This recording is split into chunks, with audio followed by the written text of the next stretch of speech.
Yeah.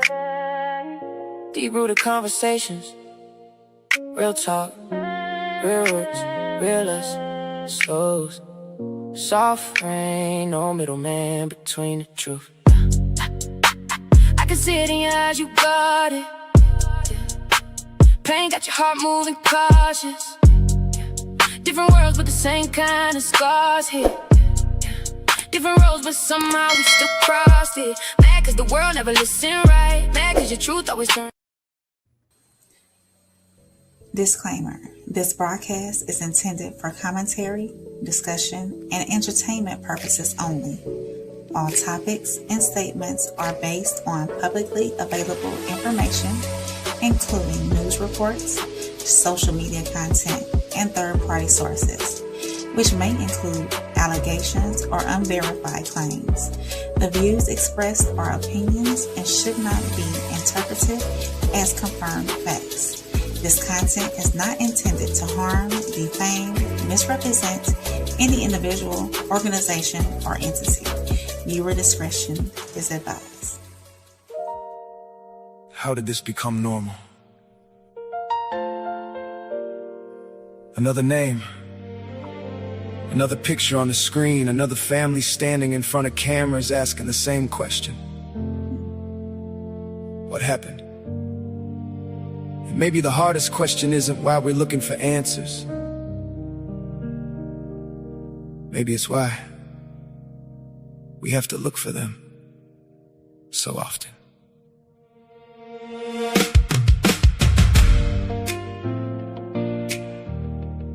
Another mother waiting by the phone.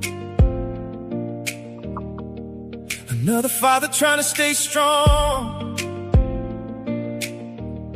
Another candle burning in the street. Another pair of shoes with empty feet. We know the language, know the scene. Yellow tape and TV screens. We're investigating, give it time. But another name becomes a headline. Everybody got a theory now. Everybody knows the how. But somewhere underneath the noise, family just wants to hear the truth. How many times can we say not again? Then wait tomorrow and repeat it again. We keep asking where did we go wrong? But maybe we've been asking way too long. How did this become normal? Tell me, how did we get here? Another life, another question. Another family drowning in tears. We're searching for answers to things happening every day. If tragedy becomes familiar,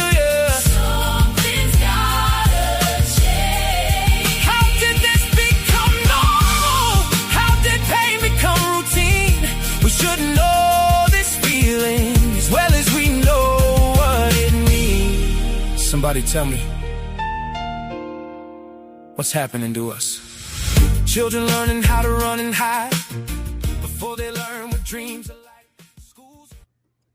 Sophie Lancaster's 18-year-old son, Malachi, was shot once on December 8th, 2024, while walking out of the woods in Alachua County. He was a homecoming king, an honor student, and by every account, someone whose kindness shaped everyone around him. What happened that night is still contested. The medical examiner ruled his death undetermined. The Fish and Wildlife Commission closed it as an accident. But Sophie Lancaster has spent the last 7 months compiling the official records, the autopsies, the lab report, investigators' notes, and she's found documented contradictions that, by her accounting, were never resolved. She's here to tell us what those documents say. Miss Sophie, we thank you for being here.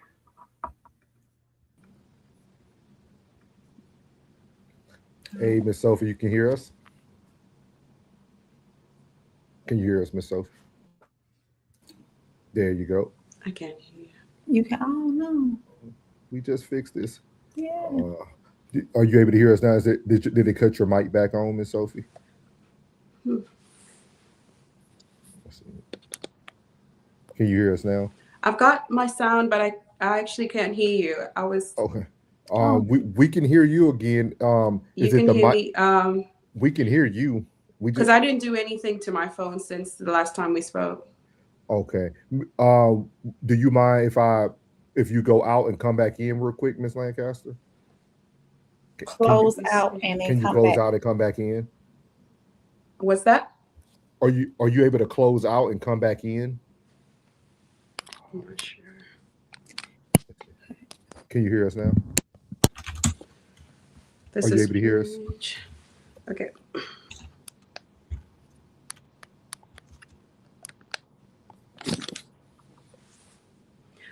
Okay. Can you hear us now? All right. Give us 1 second, y'all. We're Actually, gonna don't know why I cannot hear you. okay. Rain, give me 1 second. I'm gonna kick her out of the studio. I'm gonna have you give her a call, okay? Okay.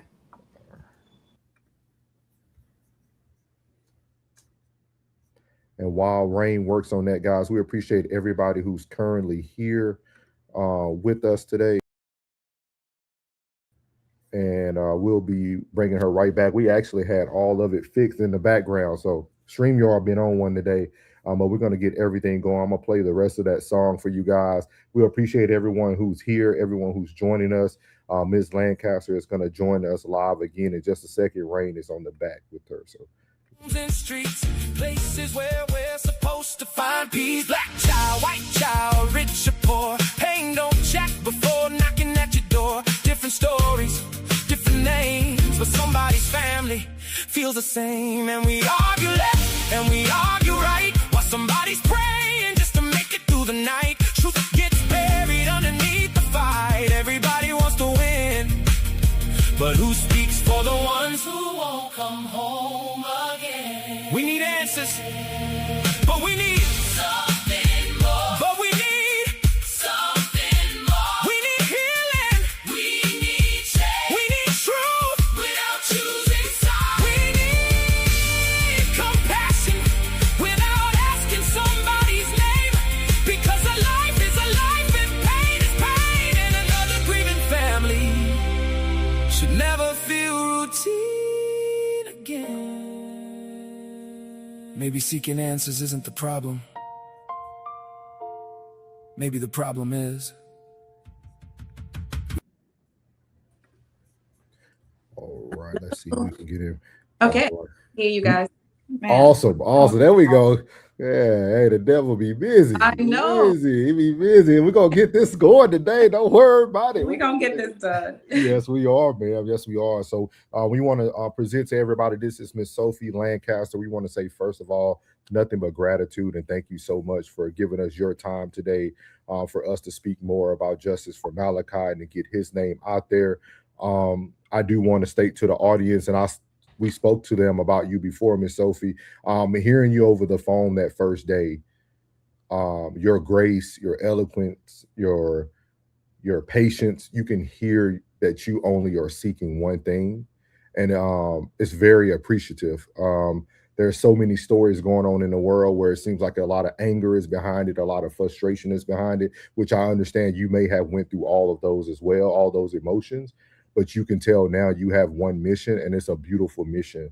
And we just want to say thank you, God. Thank you. And we also want to let everybody know we do have the organization in the chat for you guys, for anybody who wants to go and support in any manner. If it's just supporting, sending prayers, donations, whatever it is in the chat, we appreciate you. And Miss Sophia, the floor is yours. We would like to start off the day with just you being able to actually speak about who Malachi was, who he is, and who some remember. And for y'all who don't know, I will have a kind of like a quick little bio at the bottom for you guys. So the floor is yours, ma'am. Thank you again, Souls and Rain. Appreciate you guys for allowing me the opportunity to share Malachi's story. And it's definitely been a journey, something that we never thought we would be walking in and through since December the 8th of 2024. And some might say that, wow, that's been a while ago. That's, almost 2 years. We're in 20 months, I believe, right now. But for us, it just seems like yesterday because, it's been a process. Initially, when we lost Malachi, we were entrusting ourselves to the process of investigation. And so at that time, we're working on the shock that he no longer was with us. But here, to just share a bit about who Malachi was an amazing individual. I would say, like, since he was a young boy, he had just this special maturity and knack. He was very aware of his environment, aware about people. And just I'll give you an example of how unique he was. I remember one time I received a call, and this is when he was in middle school. It was a teacher. She was just like emotional. She said she was going through a really hard time in her life, and I guess a divorce that she was processing. And there had been some conversations about her not being a good parent and all of that. But she said, Malachi knocked on my door and he said, Miss So and so, you are a wonderful mother. And, you're a good mother. And don't let anyone convince you that you're not. And this is his teacher. And he doesn't know anything that is going on. But she was like so touched. And she said, I don't know what made him stop at my door, knock on it, and tell me this, because she actually lived in our neighborhood. And so when I had a conversation with him, I said, Malachi, what did you do? What happened? He says, I was walking past her house. Then something told me to go and knock on her house and tell her that she's a good mother. And at that moment, she was reading messages of other people who were telling her she wasn't a good mother. So for her, it was like a God moment where she felt like, how is it that this young boy just knocks on my door and gives me the words to say? So although he was a regular kid, but there was these special things that he did that you just said, something else is about you. You're different. And I remember even when we were going through the process of adopting our daughter, and how it was so challenging. It was difficult, the process, because it was an international adoption. And I remember one moment we were driving and I just said, you know what, this is so hard. Maybe I'm just going to give up. He looked at me and he said, I didn't know you had that kind of spirit. I was like, what kind of spirit are you talking about? He says, that give up spirit. I didn't know you had that give up spirit. I had never seen it positioned that way. Like, it's actually a spirit. And so in that, I was like, no, I just gathered myself. I'm like, we're going to figure out how to get through this. And so this is just a snippet. And so the same experiences I've shared as a mother, and even his brother, his older brother and younger sister, I mean, they'll have many, many stories about who Malachi was and how he impacted them in his living and even in his death. And I can tell you that Malachi to me was more magnified, like as far as we got to understand the extent of his influence, even in his death, when we had perfect strangers come to us and say, Malachi had keys to my house. He was able, when my father passed away, he left a note on my kitchen table telling me, encouraging me, and I still have that note. It was like so many households. And I said, how was he able to influence and touch so many people? When he passed away, our community just showed us so much love. They were there for weeks and weeks, providing whatever it is that we needed, making sure we were taken care of. And the thing that I got, it wasn't about us. I said, this is not us. We didn't do anything.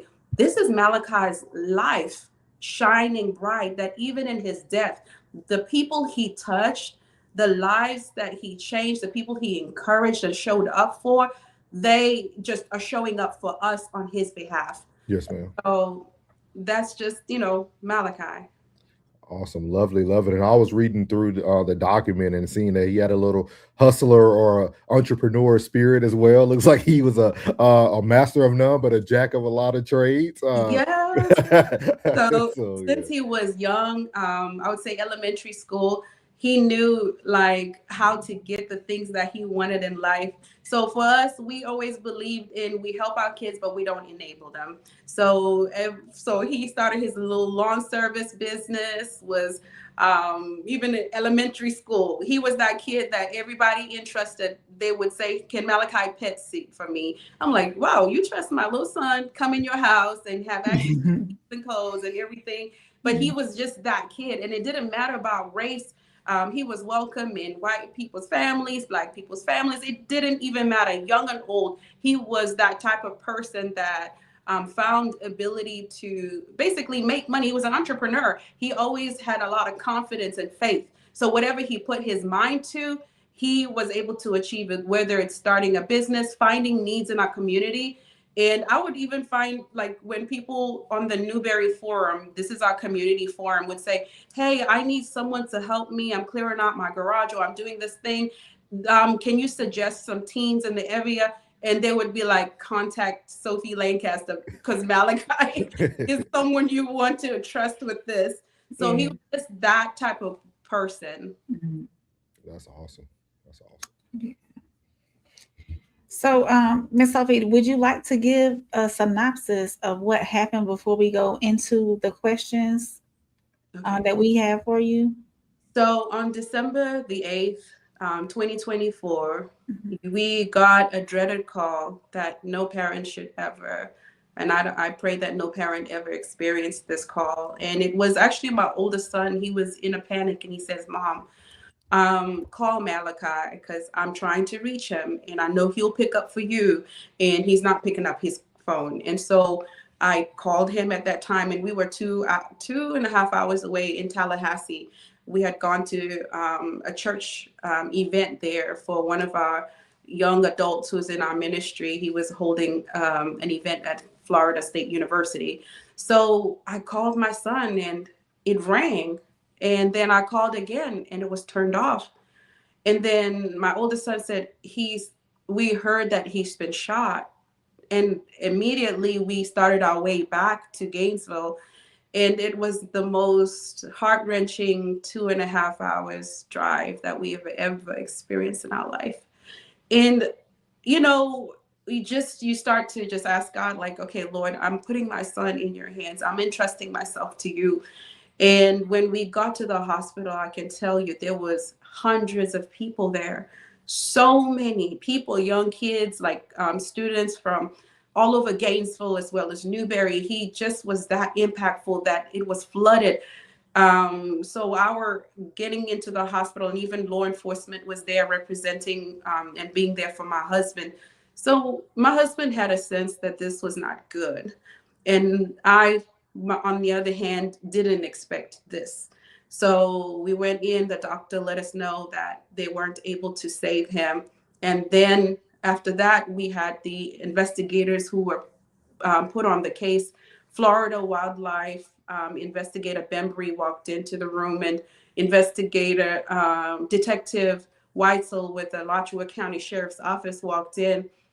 And at that time, they explained that they believed that the rifle got snagged on a branch, and that's how he suffered that injury that caused his death. And at that time, we obviously don't really ask many questions. Initially, when my oldest son made it to the hospital, they told him that he fell from a tree stand and that the rifle misfired or fired and shot him in the abdomen. So it was different accounts that we heard that night. But obviously, when they walked in and they told us that a twig had pulled the trigger at that time, we're like, crazy things can happen. So here we are. They're going to investigate, and they will come to a conclusion that is supported by forensics. So then we just prepared to lay our son to rest. That's where the effort that we had to go into making sure that we would honor his life and celebrate him at the funeral. And yeah. So, when going back to when you initially got the reports from the medical examiner, they ruled his death undetermined pending investigation, and then they never changed it even after the Florida Fish and Wildlife closed the case as accidental. So walk us through what Dr. Palmer told you like why he wouldn't call it an accident. Okay. So initially, the day after my son's death, my husband, and actually my father-in-law and my husband, they did have a conversation with the medical examiner's office. Initially, it was about Malachi's experience with rifles, and he was, because my husband is military, retired military, as well as he is with the sheriff's department as a deputy, but he's, made the kids very comfortable with rifles and guns. And, personally, I don't like, but he, within his experience, exposed them and was able to kind of show them the mechanisms. And in fact, Malachi and my husband were building one, as a little project. So that was a question the the medical examiner's investigator, she asked my husband if he had any experience, because Florida Wildlife had gone there earlier that morning saying that it was an accident because my son had no experience with, he was new to hunting and no experience. So I'm like, they're already framing a narrative before they even talk to us as a family to say, hey, did your son have any experience with rifles? You already are asserting a conclusion without actually investigating. And so they did say at that time, that day after his passing, that they wanted further investigation because the account given that day, which was the twig pulling, did not align with the autopsy findings. So they wanted Florida Fish and Wildlife, as well as the Alachua County Sheriff's Office, to continue the investigation to come to a conclusion that would be more aligned with the actual autopsy findings. Okay. Go ahead. I had a question. So, Miss Sophie, and what I'm hearing from you is you had a lot of trust in the system initially. 100%. And that's where, how do you feel about that now? Like, do you feel like it still was appropriate, or do you feel like now you would do things totally different, just kind of looking back? What I feel sad. Sorry. Oh no. I feel sad that when I watched like the Nolan case and the energy that came with just him missing, and then it like, not even going through the investigator stage, I said, this is really sad that it has to take all of this effort for people to do their jobs, for like a civil right to be given, that we didn't cry wolf. We didn't know to do it because we were putting our faith in a process, in forensic science, and in people doing their job. But I think what I found out through our own personal experience is that not everyone has equal protection under the law. And that is disheartening. It's heartbreaking, because if you understand that when families face such a catastrophic event in their life, they are hurting. They're like just on the floor. They don't have energy to spend in any other things than to just grieve and realize that there's a new reality that they have to walk through. And then now, when you understand that you can't even entrust yourself to the system doing the right thing, we're not asking for anything extraordinary. We're just asking for what is ordinary for every citizen that is supposed to be protected by law, every person who's supposed to, receive equal protection under the law. So when you ask me that question, I'm very disappointed. I am discouraged in the sense of in the system, but it makes my fight even more, because I can't bring back my son. But I just say, no, it's not okay. It's not okay that they come to conclusions without investigation, and they expect grieving families to just accept something that is illogical and say, yes, this is how I need to live the rest of my life, knowing what I say is I cannot live. Oh. Somebody's probably calling her. She's on the Yeah. phone. She'll be right back, guys. Probably somebody calling in. She'll be right back. Yeah. While we're doing that, I think it's very important that we do get some of these questions answered and be able to give our audience more of a broader viewpoint of like how this actually looks. because this was a family who was pretty much putting their faith in the system. Mhm. And I think as she's speaking about it, she's letting us know that we'll never do that Hello? again. Yeah. Yep, we can hear Hello? you. We're Did somebody here. call you? Hello? Can Oh, you hear us? sorry. Oh, I have to go out and come back again. Yeah. Okay.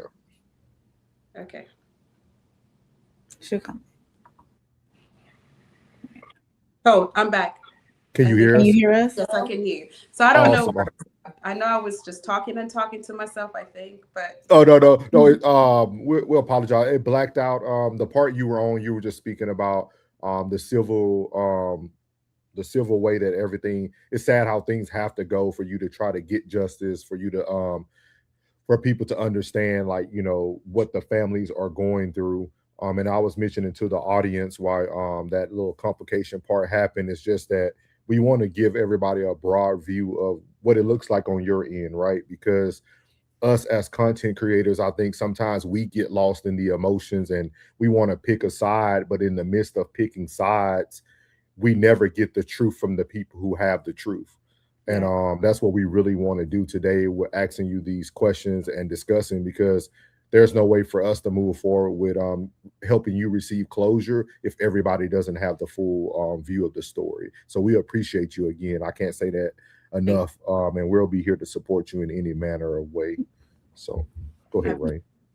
awesome. Yeah, so going back to the investigation, one thing that did spark my attention was the missing ammunition. And that's like a big contradiction that happened. So the witnesses, they swore under oath that night that all three of his rounds were intact and one was in the chamber.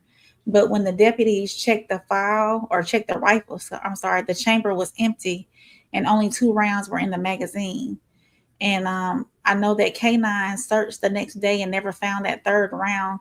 So why do you think he was never confronted about this discrepancy that happened? Did they ever do a ballistics report on the ammunition as well? Yes, they did. So when we look at the first 24 hours, okay, we have young black male suffered a shot, was shot, and then where he was shot in the posterior left flank. So the back and the left, and it describes the injury as the bullet moved from the back to the front, and then it moved upward. And so and it was close range, so about 1 to 3 centimeters away from his body. So I would say pressed on his back. And so then you have that, and then you have a medical examiner within the first 24 hours who says that this does not add up. They need to look at other conclusions that would more different account than what's been stated. Then before that, we have forensic that identifies that we have a missing round. How do they know before ballistics are done that that missing round is not the one that is in my son?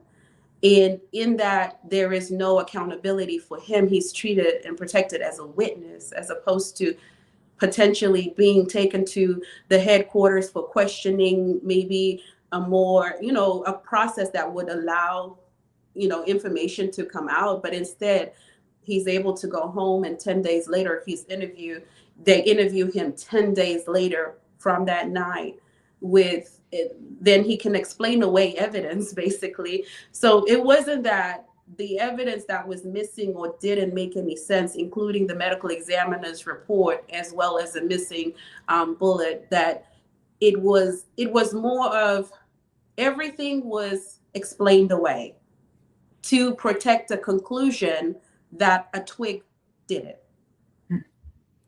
So it didn't matter what the evidence was saying, it was explained away. But it doesn't make any sense though.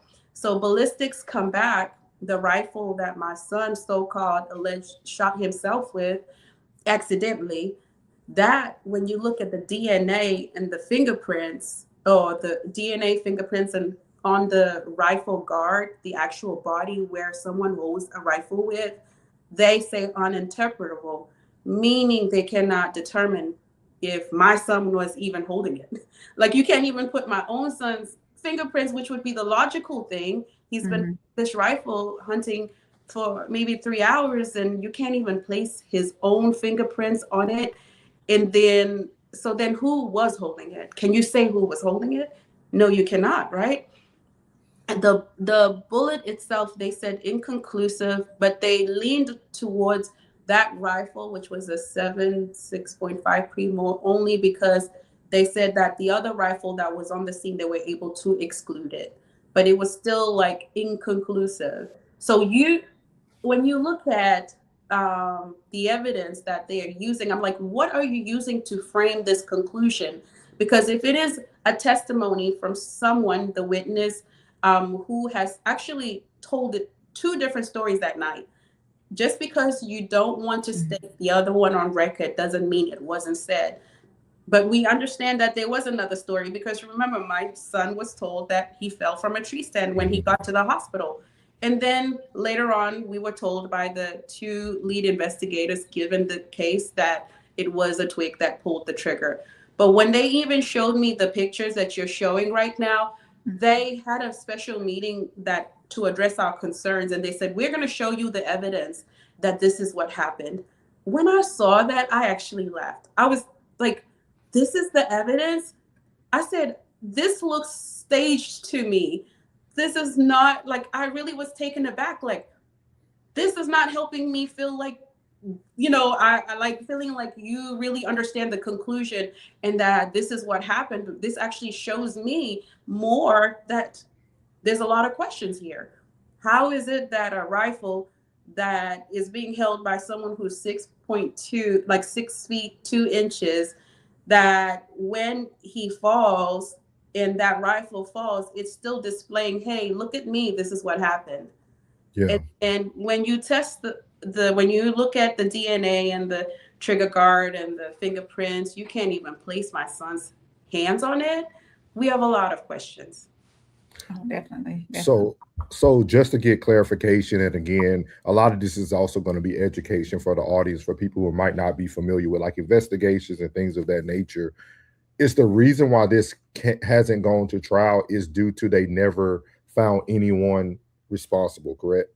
The reason is they never made it a criminal investigation, which is very interesting because the Yes. you're showing is Bing's. So in Bing's, there is a part that he says after he did the scene, he looked at the scene. It's in his conclusion. He Okay. says that the plausible way to move forward would be to handle this as a criminal investigation. This was Yeah. recommendation. The only investigator from FWC who came on the field said, due to the speculative nature of the incident and the fact that it involves a death, this is not a hunting accident, but it's a hunting incident. And that in order to move forward, the plausible action was to handle it as a criminal investigation. This would mean that the state attorney would be brought in. And so we would then, there would, it's not saying that anyone has done a criminal thing, but it's saying that this should have been handled as a criminal investigation as opposed to being suppressed as an accident. So we never had a referral to a state attorney. It was pretty much an open and shut case as an accident. And we have the initial conclusion here. I don't know if you can see it, right? Can you read it, actually? Yes, I can read it for you. And Miss Sophie, I will apologize in advance if I don't pronounce any big words correctly. Okay, Okay. But everybody laughs at me for this, me and Rain, but I'm gonna read it for you. Yeah. So our initial conclusion on December the 8th, 2024, based on my training and the experience, and considering the subject was last observed carrying the rifle with his left hand, as well as the location and orientation of the rifle when it was subsequently recovered in the bush. It was plausible that an accidental discharge may have resulted in a self-inflicted gunshot wound if the rifle was being carried or dragged with the muzzle oriented. What's that say? Is that a rearwarded, or rearwarded, or reared it, or rearwarded? Like rear towards the rear, Towards the rear. towards the rear, towards the individual, their existence as a significant risk of unintentional discharge. This risk is heightened if the muzzle was pointed towards the descendant's left flank, which it was.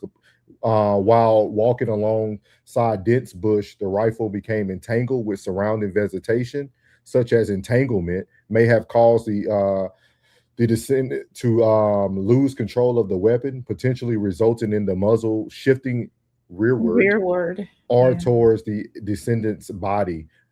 Furthermore, environmental obstacles such as twigs came into contact with the trigger mechanism. If significant force were applied, particularly since the firearm safety was not engaged, this could result in the trigger being depressed and the weapon discharging unintentionally. There are established best practices for safely carrying a rifle, including use of a sling, which allows for greater control over the weapon and ensures. Let me scroll it up, ensures that the muzzle remains consistently pointed in a safe direction. Failure to employ such methods increases the potential for accidental discharge in an uncontrolled environment.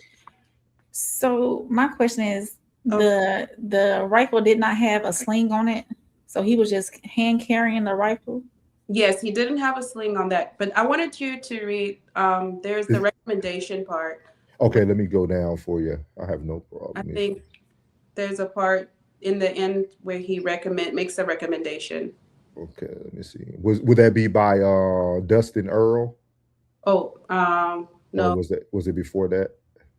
it would be at the end where he says that his recommendation was to handle it as a criminal investigation. They said the plausible way. It would be in the last paragraphs, I think, of the document. Let's see here.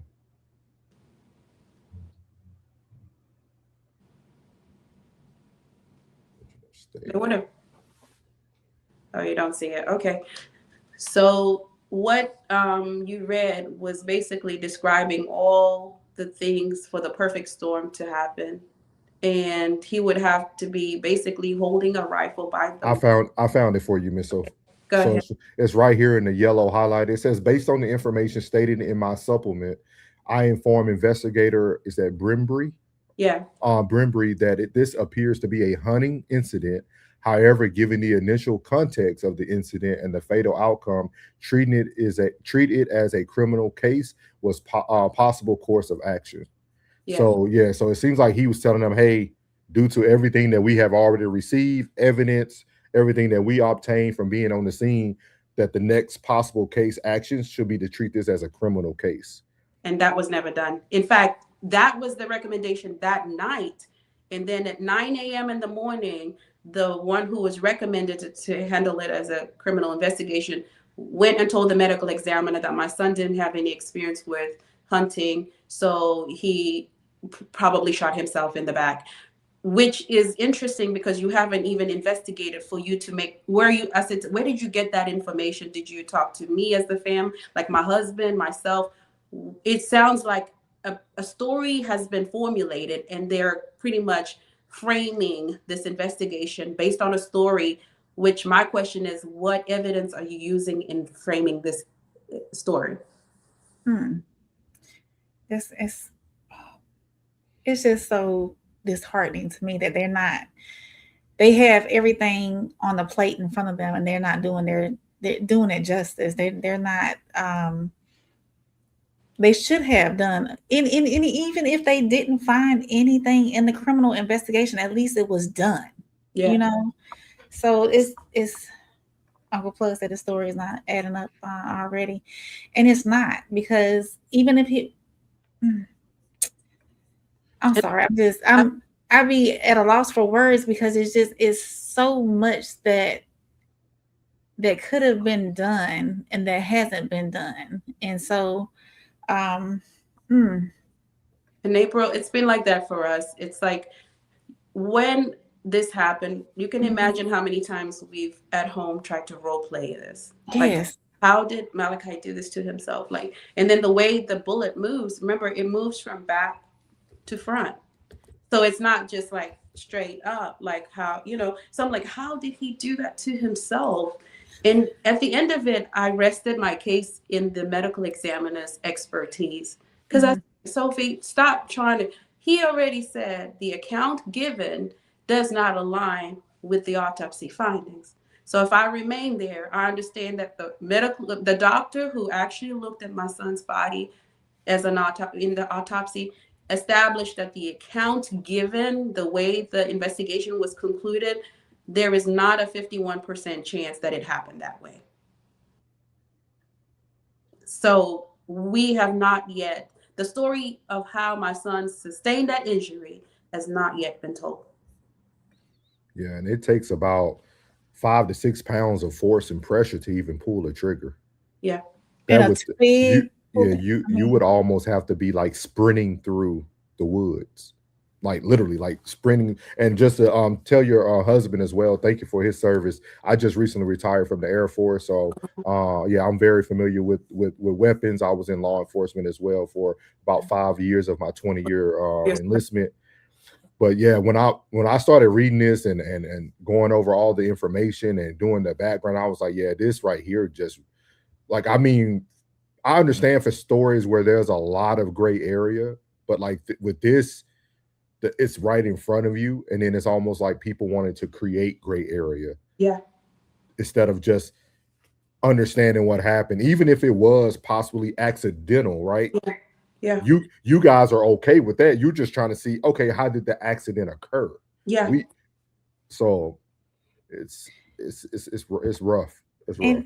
and and speaking of that, I did read too that your husband is a deputy with the same sheriff's office that assisted in the investigation. And he did tell the medical examiner the day after Malachi died that he didn't believe that Malachi shot himself the way it was being described. And that same day, approximately 45 minutes later, the lead investigator told the same office it was an accident. So did you ever get like an explanation for that timing, or what went on in those 45 minutes, the reason why it came out so quickly that it was an accident? That's what I'm saying. Within that time, when you still have missing forensic, you're still missing a bullet. And you haven't even you sent the canine, because the canine unit went out at 2 p.m. that day. So I don't think that they were looking to investigate. I think it was just, let's close this, let's wrap it up, Mhm. let's move on with our lives. Did One word that's okay. missing. I'm sorry. One No, word go that's ahead. missing that just keeps like just tapping on my temple right here is logic. There's none None. in this whole scenario. There's no logic from the sheriff's office like investigation side. There's no, like, the logic is missing. Yeah. That's what keeps. Yeah. Yeah, go ahead. So I'm And my sorry. no, and my biggest thing, because I'm looking forward for your next interview too, because I know your husband is going to be a part of that one, Mhm. and I just really want to know, how has this affected his career? Like, how does like did he stay with the sheriff department as well? Yeah, Okay.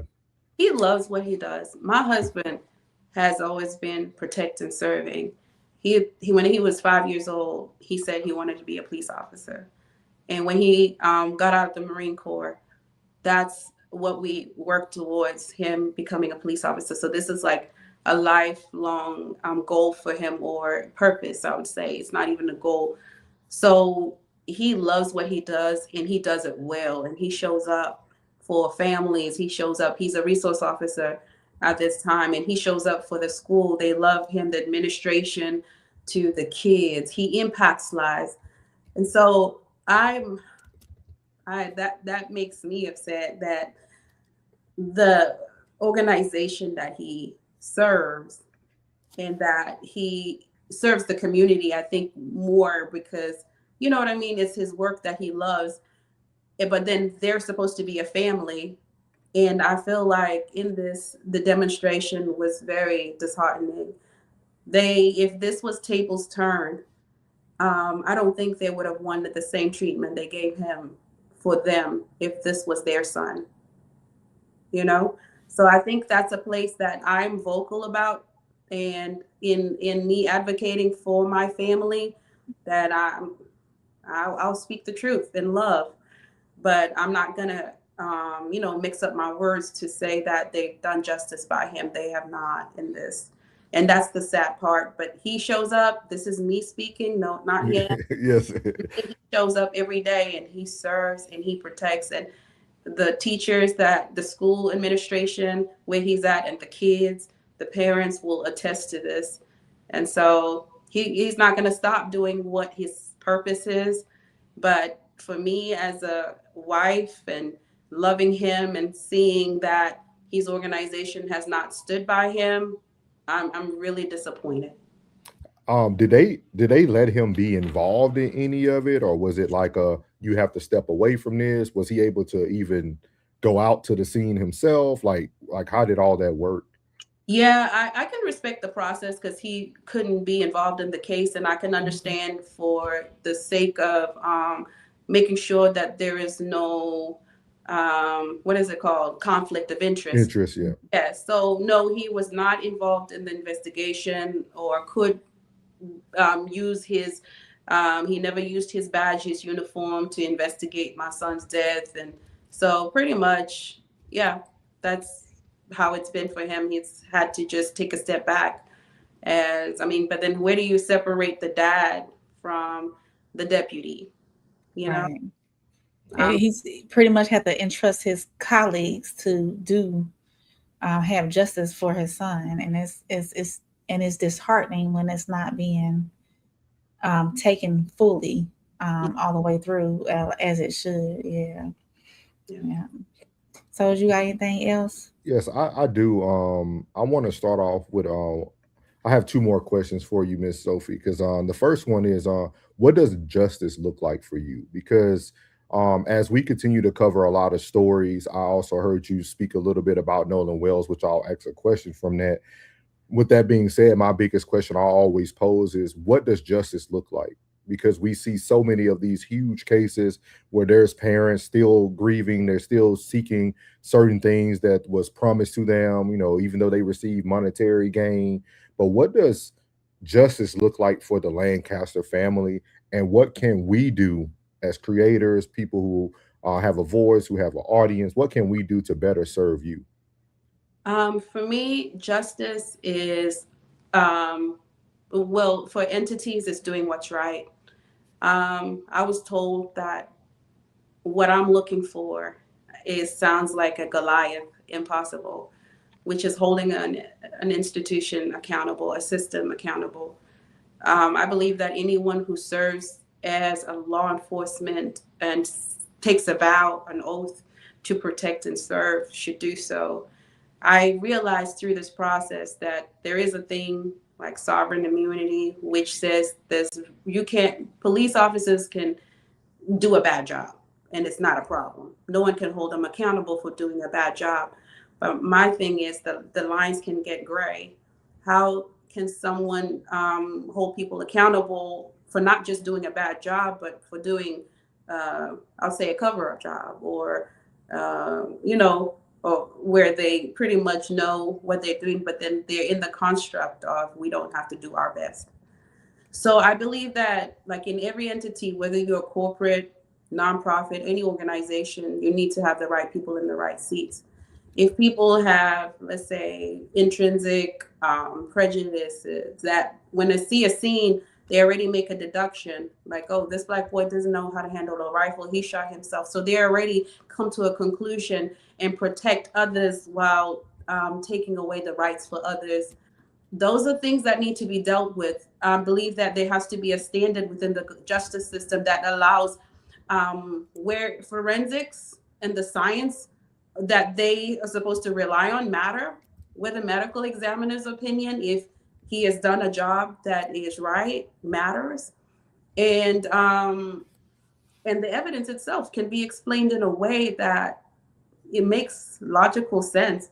You can't expect us to act like we don't have a brain and to Yeah. take this conclusion without um, any type of science backing it. So I think for me, justice right now, I mean, I'd love to say it brings my son back, but it does not. But what it does is it protects other sons like mine who are in other households. It holds the people accountable. If people did lie, if people covered up, if people didn't do a job, they have to be held accountable, because these people do not deserve to have the power to subject families like ours through this gruesome process.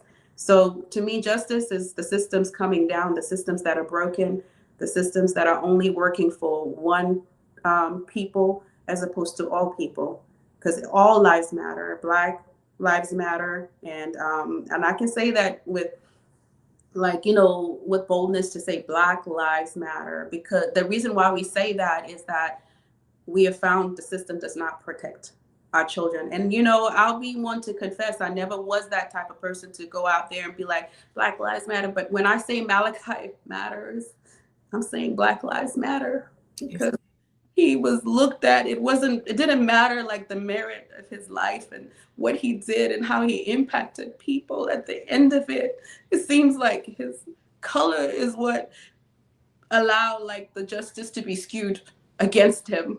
And so those are the things that are like now me actually walking this process and saying, no, my fight is not just for my son, but it's for our sons and our people, you know. And in that, I'm not putting down anyone. And I pray that Malachi, as he lived and he loved all people, Black, white, our house, we love, we have friends from all races. But yet, like, I hope that my white counterparts, those that love us and love our family, can also understand my pain. And maybe if they have never understood it, but from them loving me and loving Malachi, they can understand that there is an injustice that needs to be addressed. Do you feel like our justice, speaking about the Black community, do you think it gets lost because of the lack of, we become so overly emotional? Because I think what stands out to me the most about you and your family is the way you are going about it.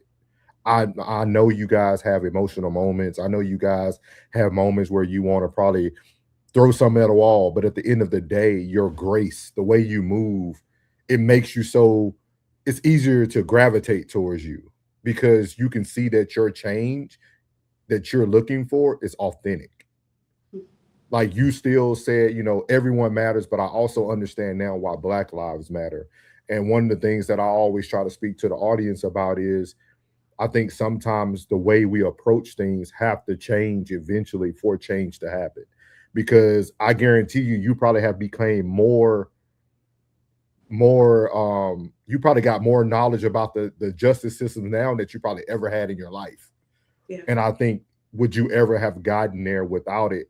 And now you're going to, Miss Lancaster is going to be someone who's able to go help the next Lancaster family or the next Nolan Wells family. And I think that's one of the biggest things that really gravitated me towards you, just watching you from different interviews. It's the grace, it's the mercy that you're moving with. And I know that sounds hard for some, but it's like, it's the only way to almost go about it to ultimately get the change that you're looking for. Yeah. And if I could speak to that, I would say it is my faith that has, because I, you know, Christ died for all. Like, it doesn't matter your color. Like, all of us, humanity, are loved by God. So I have to be careful about demonizing people and putting people in categories. You have equally, you know, bad people in the Black communities as you have in the white community. You have good people in all races. So what is important here is that when we see an injustice against particularly one group of people, we have to, as a collective, unified group, say, no, it's not okay. Whether it's happening in the white community, Black, Indian community, Hispanic community, it's like, where's our humanity? And so when you see that inhumane things are happening within the Black community, I would hope that all hearts that have compassion would unite to say, no, this needs to change, because that's my brother, that's my sister. They might have a different background or, you know, cultural understanding, but yet, like, this is my brother, this is my sister. So I come from that platform, which is making sure that whatever I do, whatever I say, I can stand before the Lord and account for my words and my actions. And I don't want anything that I do to cause others to walk misaligned with what God's truth is. And I think that's where I take it as a steward, and I ask God's wisdom in how to be able to approach this, but still not backing down, still not being timid or intimidated, but walking boldly and saying, no, justice for Malachi. And I'm not backing down from that. Like, I can speak the truth and I can still love you. I can still forgive you, but I'm not going to allow injustice to be like what I like what I accept for my life. Yes. Mhm. A lovely, lovely answer. Yeah. Lovely answer. And then, did you have anything, Rain, before I move into this last one? We can move on. Move And on. you got anything? No, we good. Okay. And the last question, because you did speak a little bit about it, and you can speak on it as much as you would like. The last thoughts are: what is your thoughts on the Nolan Wells situation? And again, kind of going back, do you feel like the emotional narratives have now made it harder for the families to seek justice or to move forward? You know, having walked through such a loss, I can just, understand the stress or even the pain that the family's going through, especially having to live it through the public eye.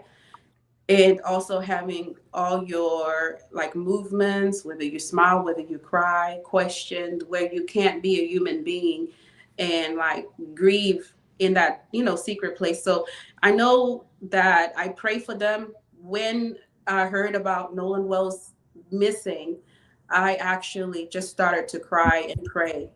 I asked the Lord personally, I said, Lord, I don't want this family to walk through what we've walked through. I ask you, please, so I got like this heavy sense of compassion for them before they even found him deceased. So, in that, I understand their journey.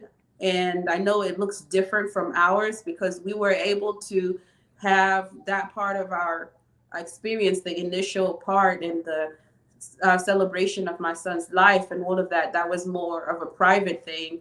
But then it's still a difficult thing to do, especially in public. So what I do is I pray for them, and I hope maybe the way that eyes are on this case, that it allows the truth to come out, and whatever that truth is, that it is told, and that people who do have the power to pretty much those that are in law enforcement that are investigating, that they just follow the evidence. They Yes. follow the evidence and allow the truth to be told, and as opposed to framing a narrative and already coming to a conclusion before an investigation is properly done. So I pray for them, and I ask that, as a community of, people who want to see justice for Nolan, that we continue to pray for them and hold the systems accountable. If it wasn't for us actually going public, I don't think we would have had what we have, which is like the public record. When we entrusted ourselves to the process for 6 months. Then I ended up going public. And when I went public, all of a sudden, that's when they chose to close the case. So I Mm. saw the power of like community when people started to reach out to FWC, Alachua County Sheriff's Office, holding them accountable. That's when we actually got records, because before then, they were saying, oh, it's not closed. So we couldn't get 911 calls. We couldn't get even a report. We had nothing. Wow. Mm. So I understand that now we don't have to be subject. We can collectively hold the system accountable. And so that's what I hope, that justice will come for Nolan Wells. Awesome. I love what you said there. And I do want to give you an opportunity to speak about the petition you are doing for justice for Malachi, so that people can also benefit from understanding what this petition will get you if they do reopen the case, and what are some things that you will possibly need. Because I don't know, and I probably am asking this in the incorrect, like, have you reached out to any other like Ben Crump type people, like, or did you say, hey, I'm just going to do it this way and we're going to? Yes, we have. I think from the beginning, people, when we went public, people were like Ben Crump, and so we have not had a response from their team. But as it, where I put my faith, like I said, I put my faith in God, and I know that whoever He's aligned us with to help us will help us, and that this fight, yes, it requires me to engage in courage. It requires our family to say, we need to figure out a way forward. We need experts that we can entrust to. We need people who know what they're talking about, who can look at these reports and this evidence, and ascertain like what really happened. So yes, we have the petition, and the petition, what it is, it's us collectively saying it's not just the Lancaster family who want justice for Malachi. That if it is going to go to government officials or elected members to say this is important, not just to us, but to our community. Our community is hurting. We need healing. And so, and the healing comes no justice, right? No peace. When there's no justice, there's no peace. And that's true, because we were actually out of the country when 4th of July. We were in London, in the United Kingdom, but yet I saw so many people started posting justice for Malachi. This is how it came up. So Awesome. what's happening with Nolan made people like a PTSD, like brought trauma to say we've got another case that has not like given us rest, that was not handled well. And people started posting justice for Malachi, justice for Malachi. It wasn't even initiated by our family, but it was a spark from the community. It was an outrage from the communities to say, we have not forgotten Malachi, and we have not forgotten the injustice that was applied in his case. So I guess, I don't know if I'm answering a question, but I guess that's the thing, is that I want to make sure that as we move forward through this, the petition is our collective voice to say it's not just us. So as many people, I want to encourage you guys to partner up, share the petition, share Malachi's story. I'm believing God is going to move some mountains, and I say Goliath must come down. What I was told, that holding a system accountable is impossible, I'm more challenged to say, okay, God, I'm not going to take that as an answer. I believe that if something is wrong, it needs to be fixed. Definitely agree. Definitely agree. Thank you for explaining that too, because I just wanted everyone to understand what the petition would allow for the reopening of Malachi's case. I pray the same thing that happens. We'll continue to keep this up on our live feeds when we have it. We'll continue to show Malachi's flyer as well that we created. As long as that's okay with you, Yes. we'll keep it going for sure. But again, even in the chat, Supermax said your grace is amazing. Like it's something that's just so like I don't like it's just something about it, like, and it's just it baffles me that someone who can be so patient with a system, someone who not only was patient but then took her patience into, hey, let me put my own work behind it, let me go into, like they say the harvest is plentiful but the laborers are few. Yeah. That's literally what you see in the justice system, right? Yeah. It's a fight that you have to be willing to take on every day that you wake up. And I want to say thank you for doing that. Thank you for bringing Malachi into our vision. Like we never, because we didn't hear about it until I don't know if you know her, but I want to give her a shout out. She actually sent us the email speaking about Malachi. Her name was Miss Natasha. Natasha Fox. Yes, Miss Natasha Yeah, Fox. That's how it came across our radar. Yeah. Yeah, she said she sent it out. She said you guys need to get in touch with Miss Sophie. Like the story, everybody needs to hear this. So you are touching people, even though it might not seem as going as quickly. But I will tell you, I think you're doing an amazing job. It's great to see amazing mothers and fathers because it's so unique, because we always talk about the nuclear family, right? Yeah. And you guys are a perfect example of the nuclear family. And we have to continue to move these things forward to get justice. And I appreciate you even being able to identify what justice looks like for you and your family. So, yeah. Well, I appreciate it. Thank you so much. Absolutely. So I do want to ask though, you've been diligent in everything that you're doing, all the research you've done behind the case, especially with the medical examiner and everything that went on. What do you need, like right now, to happen for you and your family? Well, I know that we have approached a lot of different experts, because a scene reconstruction was never done, as well as we have a pathologist, we thank God. So we're looking for a review of the medical examiner's report. And so those experts are professionals and they require funds. So we do have a GoFundMe set up for those that want to sow and assist us in the efforts of getting justice. We've spent thousands and thousands of dollars, but it's not about the money. And I thank God that we've been able to pay for these things, because I think that's what a lot of families, they face the obstruction of, even for the medical record. I mean, for the body cam and all of, Uh-huh. like, it's thousands of dollars they charge you, even like for any medical records, or not medical records, but public records. Yeah. There is a cost Yeah. for it. And being able to, like, so I see the obstruction where people stop because they don't have the means to.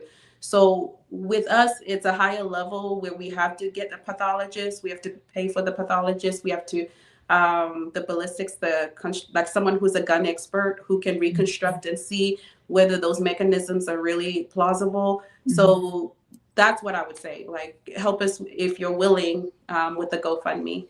Was there and I'm sorry to ask you this so late in the interview, was there nobody who felt it was a problem? Because they redid the whole area. Yeah.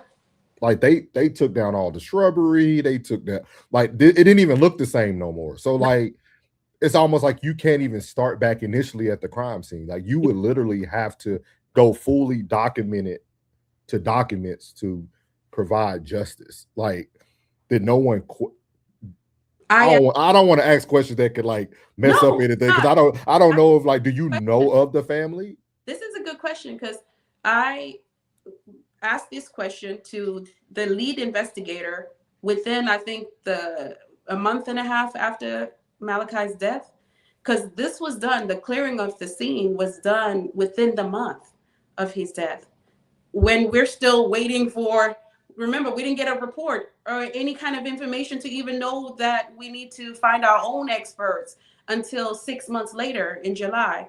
So here, when I posed that question, I said, are we able to have our own scene reconstruction experts go onto the land and recreate this twig thing? And they said, yeah, you can. And I said to them, because they didn't know, I said, well, how can we if the scene has been altered and now it's a rock landscaping? And they said, they shrugged their shoulders and say, well, it's their property, it's private property, they can do whatever they want. That's how our question with the lead when we posed it to the lead investigator, his lieutenant or his supervisor responded with, well, it's private property, they can do whatever they want to do. Even though it's private property, it's still, well, I would still deem it as a crime scene. It was still under investigation. The case was not closed. This is within a month and a half from this. They should have not been, even though that private property, to me, they should not have not been able to alter it in any way. Exactly. But then I think the most saddening part is his response. It's like, well, they can do, like, kind of like, sorry for you. Yeah. Right. Yeah, it wasn't more of like from an investigative or, oh, this is concerning, or maybe let's figure out how we can then recreate it since the scene has been changed. It was never from a solutions base. It was more of like, sorry for you. Oh. I do have one more question. Sometimes these things pop up afterwards. Did you know the family that where the young gentleman that he went hunting with? Did you know the family personally or no? No, I didn't. And with Malachi, he had so many friends. Yeah. My house was one where they would come in and out, and so this was a recent acquaintance. I believe that they were exploring a friendship. I wouldn't say a friend, because if he was, I would know him. At the scene, he didn't even know my son's last name when they were speaking. Wow. He says, Malachi, that's to ask him what's his last name. He said he didn't know. He tried to go onto his social media to see Malachi's last name. So I can't say he said Malachi, because, he didn't know him that well either. Yeah. Okay. All right.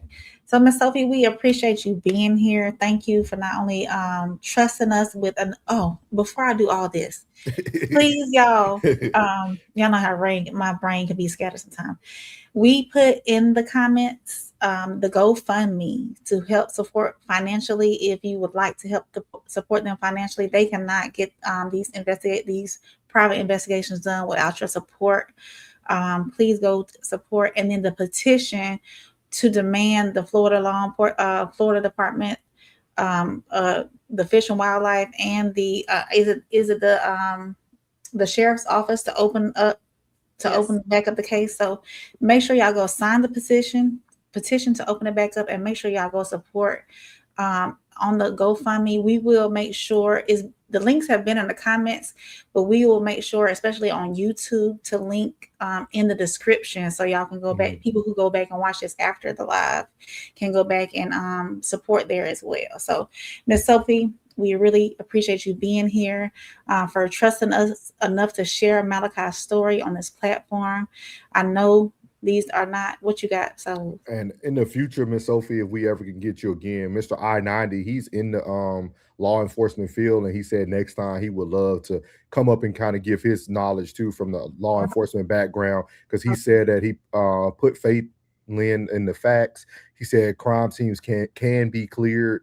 The case doesn't have to be closed to release the scene. He said, I'll love to join you guys one day to discuss this and how it goes. Okay. So, Yeah. Definitely. I think the more knowledge, like I said, as I was approaching this as a novice and learning as we go, but there are certain things that you're just saying, okay, what is the forensic science that you use for this conclusion? And when everything else points to a different conclusion, then how do you explain away that in your own deduction? And that's been our question. Definitely. Right. Mm-hmm.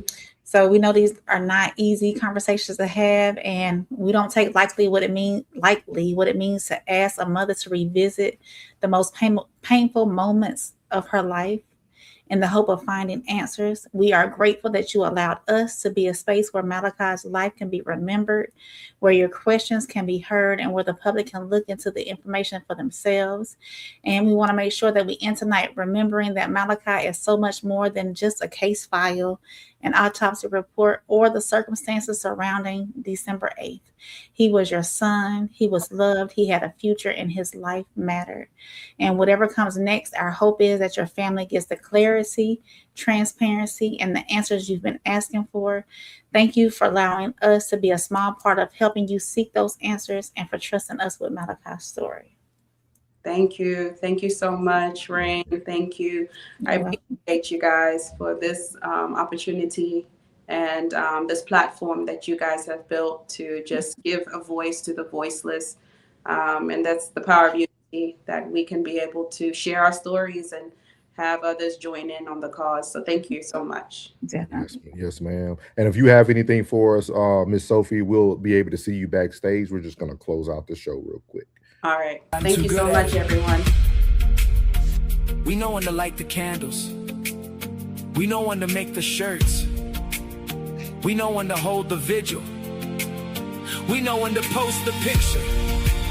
We know exactly what comes next. And that's what scares me. Because grief was never supposed to become a routine. How did this become normal? Another name, another night, another family asking why. How did this become normal?